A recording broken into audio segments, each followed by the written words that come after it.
English শেখার জন্য সারাক্ষণ বই পড়া অনেক বোরিং আর অনেক টিডিয়াস।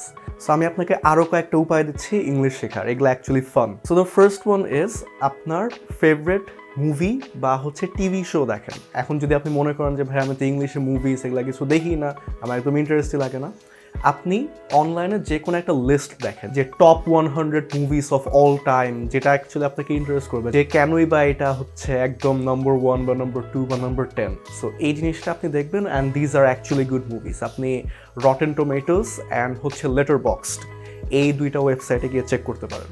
এছাড়া ইংলিশ মিউজিক শোনা শুরু করেন। পার্সোনালি আমি বলবো যে ইংলিশের যত নুয়ান্সড ব্যাপার স্যাপার আছে এগুলো আমি সব শিখছি গান শুনে। সো আই উড সাজেস্ট যে ইংলিশ গান শুনতে স্টার্ট এক্সপ্লোরিং, যেটা আপনার ভালো লাগে ওইটাই শুনেন। লিরিক্সগুলো একটু পড়েন, লিরিক্সগুলোর মানে কি এগুলো একটু বোঝার চেষ্টা করেন।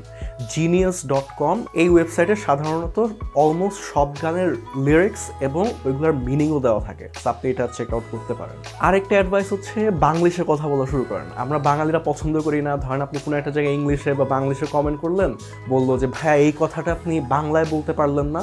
দরকার নেই, এইদিকে পাত্তা দেওয়ার কোনো দরকার নেই। আপনার ফ্রেন্ডরা আপনাকে বলবে যে কিরে নতুন নতুন ইংলিশ বলা শুরু করছে, এইগুলায় পাত্তা দিয়েন না। আপনি আপনার ইন্টেনশনটা ক্লিয়ার রাখেন এবং এই অনুযায়ী এই মেথডটা অ্যাপ্লাই করার চেষ্টা করেন। এটার ফলে হবে কি, আপনার বাংলার সাথে যখন ইংলিশ মিলাতে যাবেন আপনি অ্যাকচুয়ালি ওয়ার্ডগুলার মিনিংগুলো বুঝতে পারবেন এবং আপনি আরও ফ্রিকুয়েন্টলি নতুন নতুন ওয়ার্ড ইউজ করতে পারবেন।